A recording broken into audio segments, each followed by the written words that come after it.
Chaque mercredi, avec l'épisode Questionner la sage-femme, je répondrai à une question d'une auditrice ou d'un auditeur.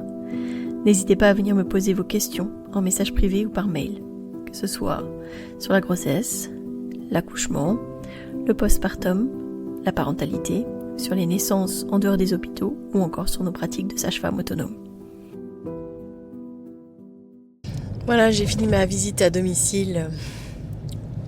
J'ai mon petit bébé qui est né donc dimanche après-midi. Et avec sa famille, etc. Donc c'était très chouette de voir aussi les grands frères, grandes sœurs auprès de leurs nouveaux petits frères. Alors, du coup, j'ai envie de faire un épisode sur la question de la sécurité dans les accouchements extra-hospitaliers. Alors pourquoi ? Parce que c'est toujours quelque chose qui revient très fréquemment et puis qui dans les peurs sociétales sont très très fort marquées sur justement en cas de naissance en dehors de l'hôpital, on se met en danger, on met en danger son bébé, etc.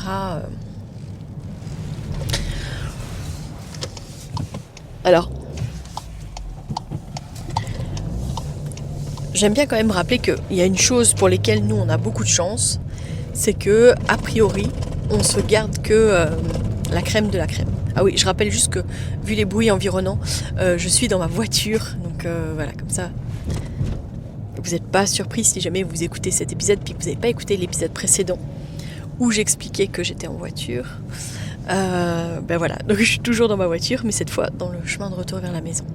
Donc c'est vrai que quand on parle d'accouchement extra-hospitalier, quand on parle d'accouchement à domicile ou en maison de naissance, très souvent, il y a beaucoup de peurs qui se cristallisent autour du sujet de l'accouchement extra-hospitalier, de peur de mort, de peur de choses vraiment où on aurait mis en danger la vie de son bébé ou sa propre vie.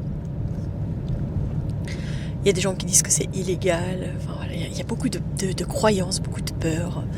J'ai déjà entendu aussi des gens qui m'ont dit « Ah oui, quand tu as un accouchement à domicile, il y a une ambulance qui attend devant la maison. » Je dis « Mais jamais de la vie. » Enfin, c'est vraiment une drôle de vision que de penser qu'on doit avoir le médical urgent prêt à chaque instant, à tout moment.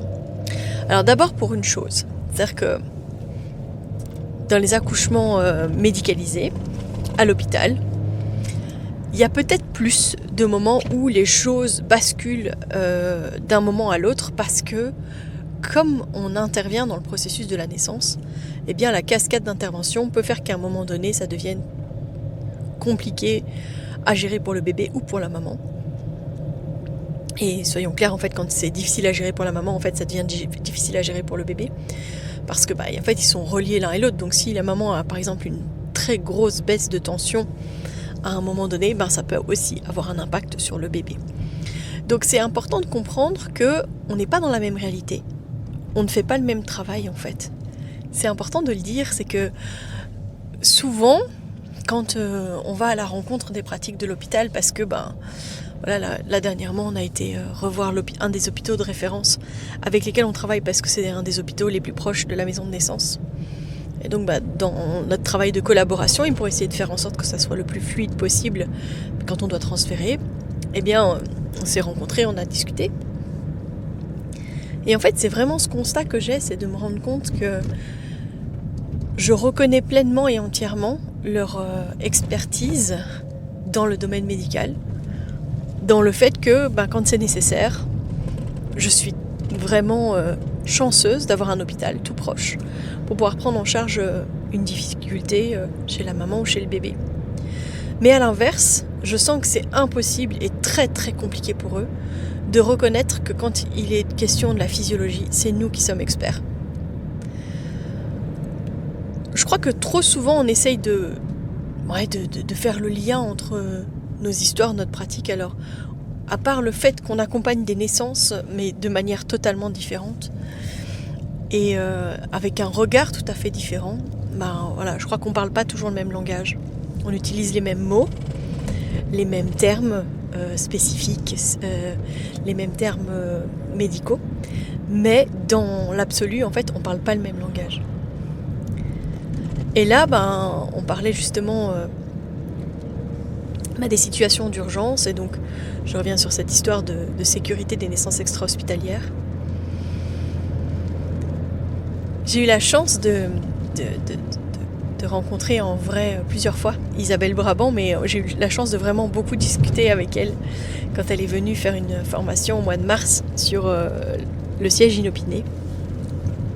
Et en fait, on a eu une très chouette conversation parce qu'elle m'a expliqué des lieux où elle a travaillé, des endroits où elle a pratiqué, parfois dans des endroits très très très reculés où en fait le seul moyen d'aller à cet endroit-là, c'était d'aller en avion en fait. Donc il n'y a pas de question de transfert en ambulance ou ce genre de choses. Donc on voit bien que finalement cette idée de devoir être tout proche d'un hôpital est très relative à nos pratiques à nous. Elle me rappelait aussi que dans les hivers canadiens, la notion de transfert, elle peut être aussi liée non pas à la distance, mais à la difficulté avec... il peut y avoir une tempête de neige, il peut y avoir juste énormément de neige. Ça c'est aussi des réalités que nous on se rend pas compte. Et clairement en Belgique, en plus de ça, on est quand même un pays assez dense et avec des hôpitaux pas loin à peu près partout quoi.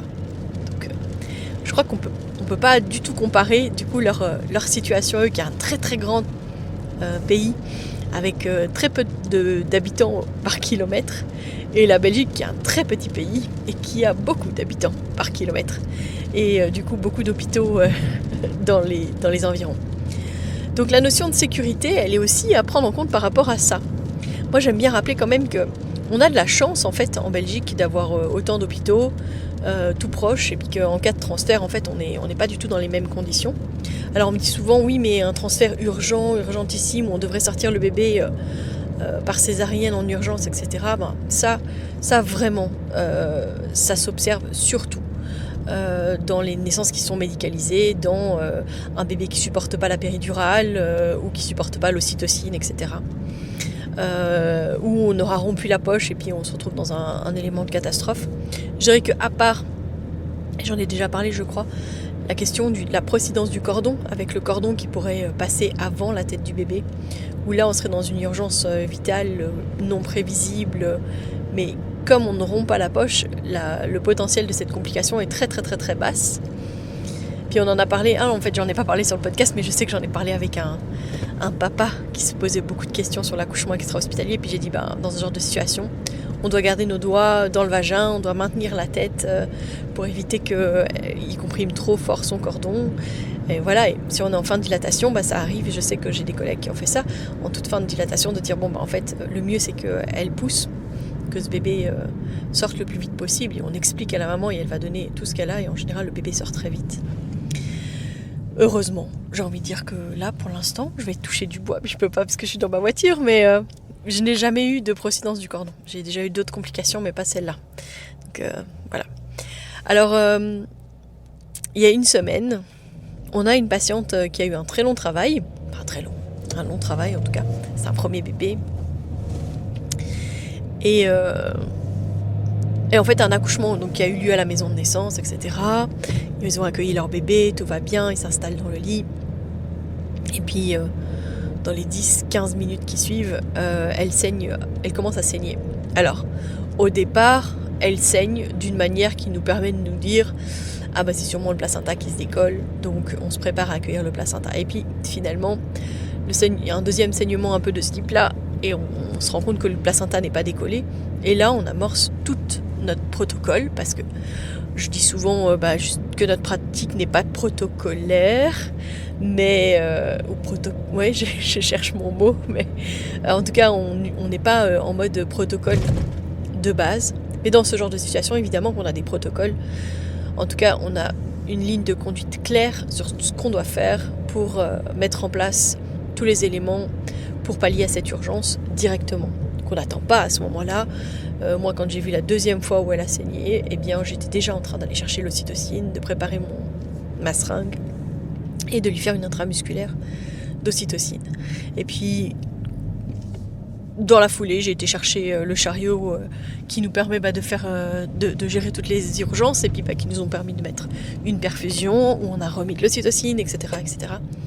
Donc je dirais que À partir du moment où elle a commencé à saigner, on s'est laissé 5 minutes peut-être, parce qu'en fait elle n'a pas saigné abondamment comme un robinet ouvert, etc. La première fois, on a eu un flush de sang qui n'était pas très important, où on s'est dit c'est le décollement du placenta, tout va bien, on regarde, on observe, on reste évidemment attentive juste à côté, et puis quand on voit que ça recommence, là on est encore plus attentive, on observe, et moi j'étais déjà en train d'aller chercher l'ocytocine, d'abord parce que j'avais cette idée que comme elle avait eu un travail assez long, il y avait des chances en fait que son utérus soit fatigué et soit un peu mou, et que il fallait gérer du coup en retonifiant son utérus, et donc en utilisant d'abord la technique mécanique en massant son utérus, et puis ensuite la technique chimique en utilisant l'ocytocine de synthèse.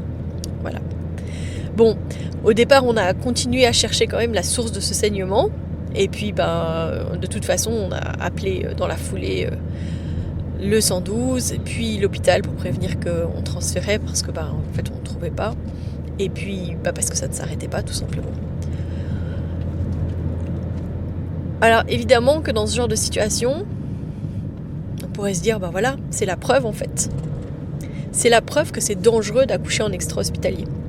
Alors j'ai la chance parce que j'ai beaucoup parlé avec ce couple et ils sont ouverts à témoigner sur ce podcast, donc je pense que dans les semaines qui vont arriver, je vais avoir la chance justement qu'ils fassent ça, et puis que vous ayez le point de vue des parents qui ont vécu cette situation. Et ça, je trouve que c'est un cadeau. Mais donc, évidemment qu'on pourrait justement dire, vous voyez qu'en fait l'accouchement extra-hospitalier c'est dangereux, cette femme elle aurait pu mourir. Eh bien, la preuve que on est formé, puis qu'on sait agir, puis qu'on agit en conséquence. Et c'est important en fait de le dire parce que, je dis souvent, dans les naissances, on pourrait se dire, à mon avis, qu'on est à peu près à 80% des naissances où on pourrait avoir besoin de strictement rien. Dans le sens où, si on respectait vraiment la physiologie, que les femmes étaient toutes prêtes à accoucher physiologiquement, sans médicalisation, etc., on pourrait avoir à peu près 80% des naissances où il y aurait besoin de rien. Dans les 20% qui restent, il pourrait y avoir quand même un certain nombre de naissances qui pourraient avoir besoin d'une ventouse, d'un forceps. Parce que finalement ce bébé est mal mis, mal fléchi, que ça devient compliqué, etc. On pourrait avoir besoin de ce genre de choses. On pourrait avoir besoin d'une césarienne parce qu'en fait il y a une urgence, ou parce que ce bébé est dans une position qui fait que de toute façon il ne passe pas.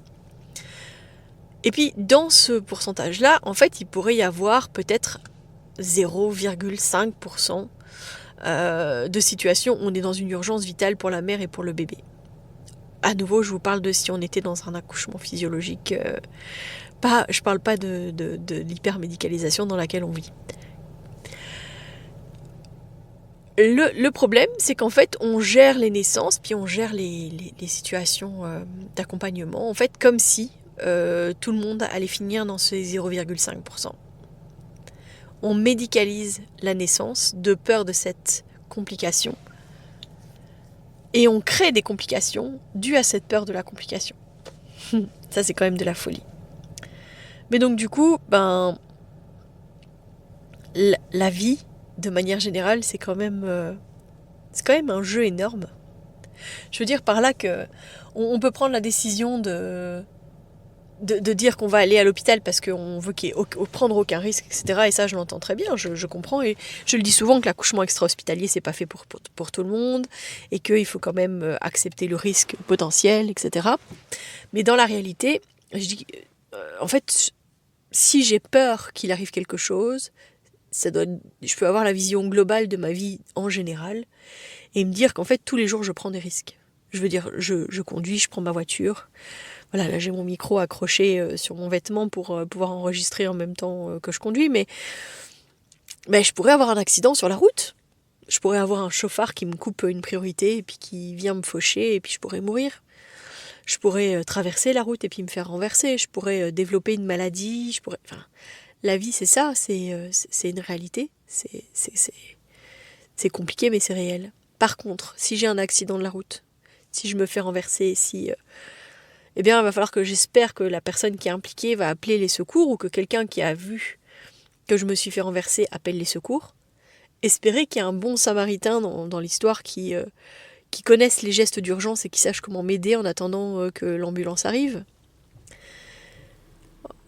et qu'ils sachent exactement où on est pour que l'ambulance nous trouve, etc., etc. Donc il y a quand même on va dire une concomitance de pas mal de choses qui va faire que si je veux m'en sortir, en imaginant quand même que c'est grave, eh bien il va falloir que j'ai justement la bonne personne qui va prendre son téléphone, qui va donner les bonnes informations, qui va faire que l'ambulance va arriver assez rapidement, et puis quelqu'un qui est formé un minimum au geste de premier secours et qui va pouvoir potentiellement m'aider un peu, mais elle n'a pas de matériel, elle n'a rien cette personne, hein, on s'entend bien.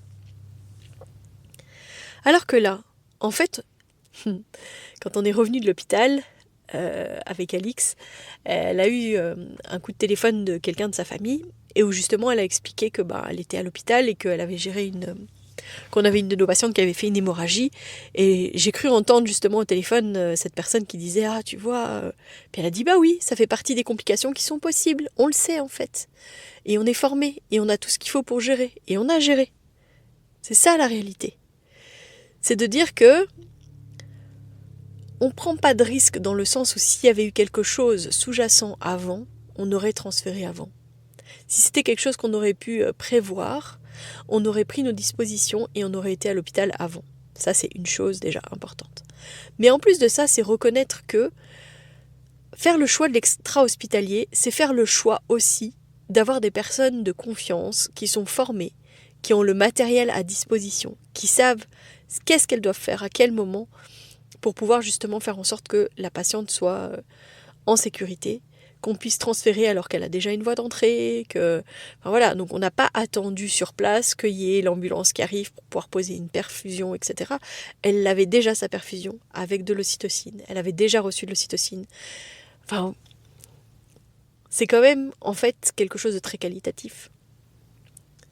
C'est des personnes qui sont formées, qui continuent à se former. Là, on a une formation qui est prévue encore avec la PAD au mois de février parce qu'on continue à se former régulièrement aux gestes d'urgence. On appelle ça les gestes obstétricaux d'urgence parce que c'est la gestion des hémorragies, mais c'est aussi la gestion d'une dystocie des épaules, donc un bébé qui reste bloqué dans le bassin, ou d'un bébé à réanimer. Enfin voilà, effectivement, ça existe les complications et on doit être prête à agir en conséquence si c'est nécessaire, mais c'est pas ça qui porte notre pratique. Ce qui porte notre pratique, c'est d'être des spécialistes de la physiologie, c'est d'accompagner la naissance avec bienveillance, avec soutien, et faire en sorte en fait que qu'on n'intervienne pas, qu'on n'interagisse pas dans le sens où on va pas venir mettre des obstacles sur ce chemin de naissance pour cette maman et pour ce bébé. Et si jamais il y avait besoin, si on voit en fait que ça se pathologise et puis qu'on peut encore transférer, on va transférer. Si on se dit là on est en train de glisser vers la pathologie, on va transférer. Je dis souvent, on n'est pas des kamikazes et on n'est pas des inconscientes. Faire le choix de l'extra-hospitalier, c'est pas inconscient, c'est réfléchi, c'est responsable, et c'est de faire un choix en conscience. Être conscient que on ne peut pas éviter une complication. Et si c'était si sûr d'accoucher à l'hôpital, on n'aurait jamais de décès à l'hôpital non plus. Alors que, en toute honnêteté, les chiffres de l'extra-hospitalier sont très bons. On préfère faire peur aux gens en leur disant « moi j'ai tout vu, vraiment je ne vous déconseille d'accoucher en extra-hospitalier » parce qu'on a cette vision de la pathologie, mais parce que on est dans un milieu où on pathologise. C'est pour ça que je vous dis que c'est deux systèmes qui se rencontrent mais qui n'arrivent pas à parler le même langage. L'accouchement extra-hospitalier est quelque chose de sécuritaire. On n'est pas à l'abri d'une complication, on n'est pas à l'abri malheureusement d'un décès. Je veux dire, il y a encore, je vous ai fait un épisode il y a, je crois, 1 an et demi peut-être, sur une femme qui était décédée en France. Alors ce qui est fou, c'est que ces derniers jours, je vois beaucoup, en tout cas j'ai vu 2 publications différentes sur des femmes qui seraient décédées suite à des accouchements à domicile. Une en Australie et l'autre, je ne sais plus. Donc c'est même pas en France, c'est même pas en Belgique. Mais on se permet de médiatiser le décès de ces femmes parce qu'elles ont choisi d'accoucher à domicile. Mais on ne parle pas de toutes ces femmes qui meurent dans les hôpitaux. il y a des mortalités maternelles dans les hôpitaux, c'est réel. Et des mortalités de bébés aussi. C'est vrai, c'est triste, ça arrive. Mais alors, dès que c'est à domicile, c'est médiatisé. Et c'est médiatisé de manière internationale, parce que là, c'était même pas européen. Et pourtant, voilà, c'est passé dans mon fil. C'était des médias français, francophones, qui relataient ces décès de femmes parce qu'elles avaient choisi d'accoucher à domicile. C'est un énorme biais, en fait, de faire ça. De faire croire, du coup, que c'est à cause du choix d'accouchement à domicile que ces femmes sont décédées. Il y en a une où c'était marqué qu'il y avait une complication qui était pas prévisible, enfin voilà. En fait, en France, ce qui s'est passé il y a 1 an et demi, c'était certainement ce qu'on appelle une embolie amniotique. Et ça, même à l'hôpital, il y a très peu de chances, très très peu de chances de s'en sortir. Et c'est une réalité, c'est une complication extrêmement grave qui peut arriver. Donc, est-ce qu'on doit vraiment diaboliser les pratiques extra-hospitalières ? Non. Est-ce qu'on doit vraiment diaboliser les pratiques hospitalières ? Non. On doit pouvoir faire ses choix en conscience, puis décider ce qui est bon pour soi. On peut aussi décider d'aller à l'hôpital et puis de négocier ce qu'on veut, ce qu'on ne veut pas. On peut se laisser porter par ce qui vient. Je veux dire, en fait, chacun doit faire ses choix en conscience, mais arrêtons de diaboliser les personnes qui choisissent de faire un extra-hospitalier. Parce qu'à nouveau, c'est pas un choix inconscient, c'est un choix qui est réfléchi avec du personnel qui est qualifié et qui pose les actes quand ils sont nécessaires. En tout cas, c'est comme ça que nous on pratique. Et c'est pour ça que ces personnes choisissent d'être accompagnées par des professionnels. C'est un autre débat que de parler de l'accouchement non assisté. Je vous ferai certainement un épisode de podcast sur l'accouchement non assisté. Mais voilà. Donc j'espère que j'ai pu vous donner quelques éléments de compréhension et puis peut-être de réflexion sur l'accouchement extra-hospitalier. Cécile Gomez, elle parle des lunettes de la pathologie et des lunettes de la physiologie. Avant, on n'avait que des lunettes de la physiologie, puis petit à petit, on a remplacé ça par les lunettes de la pathologie. Notre société ne voit la naissance que par le prisme de la pathologie. Et en fait, même quand on a une naissance soi-disant physiologique, c'est pas si physiologique que ça. Et je peux dire que même moi, je pense qu'on pourrait être encore plus respectueux et on pourrait certainement faire encore mieux. J'écoute beaucoup de podcasts anglophones et je suis impressionnée en fait par les pratiques qu'elles peuvent avoir et à quel point elles sont ancrées et encore plus à l'écoute de la vraie physiologie pure que j'ai l'impression de pratiquer mais qui en fait me montre que quand même parfois on a tellement peur du regard du regard notamment de l'hospitalier sur notre pratique au cas où on serait amené à transférer au cas où, enfin voilà, qu'on rentre quand même dans des normes et dans des mécanismes, etc. C'est une réalité. Un peu, on se met des limites. On est quand même avec certaines peurs. Et c'est bon de le reconnaître et puis de voir qu'on peut encore grandir et puis qu'on peut encore faire autrement. Voilà. Et écoutez, en tout cas, je pense que si cet épisode vous a parlé, si vous avez envie justement peut-être de faire un accouchement extra-hospitalier et puis que ce qu'on vous répète souvent au niveau des peurs, au niveau des risques, vous interpelle, j'espère que cet épisode vous a éclairé. Puis peut-être transférez-le à une amie, une sage-femme peut-être, qui pratique à l'hôpital et puis qui dit que c'est dangereux en fait d'accoucher en extra-hospitalier. Peut-être même à votre gynéco, parce que le nombre de fois où j'ai des patientes qui me disent « Ah oui, mais moi ma gynéco, elle m'a dit qu'elle me le déconseillait. » Ah oui. Ou je vais voir avec ma gynéco si elle me dit que je peux. Demandez aux gens qui pratiquent en extra-hospitalier si vous êtes ou pas dans les normes. Ça, c'est important. Parce qu'on a des limites. On a des raisons pour lesquelles on n'accepte pas certaines situations. Et celles qui sont le plus à même de vous dire si c'est possible ou pas, c'est celles qui le pratiquent. Tout simplement. Donc, plutôt que de demander à quelqu'un qui a une vision plus à risque, allez demander à la personne qui est à la base plus avec les lunettes de la physiologie puis qui vous dira si c'est possible ou si ça ne l'est pas. parce que nous on est souvent clairs et on dit bon là ça sera pas possible mais on peut vous proposer d'autres choses. Ça c'est une réalité. Voilà. Bien en tout cas merci d'avoir écouté cet épisode. Je me suis posée pour la fin parce que j'avais tellement à dire que c'était plus facile pour moi de m'arrêter et de me parquer le temps de terminer cet épisode. Mais si cet épisode vous a parlé, n'hésitez pas à venir le partager sur les réseaux. Taguez-moi en même temps, comme ça je vous repartage. C'est toujours un grand plaisir pour moi. Et si vous avez des questions que vous avez envie que je développe dans les épisodes de Questionner la sage-femme, je sais que c'est pas vraiment un épisode de Questionner la sage-femme aujourd'hui, mais j'avais beaucoup envie de parler de cette situation, donc voilà. Et n'hésitez pas à venir me parler en message privé. Et puis si vous avez d'autres envies, n'hésitez pas aussi par email. Vous avez toutes les coordonnées en description de cet épisode. Je vous donne rendez-vous lundi.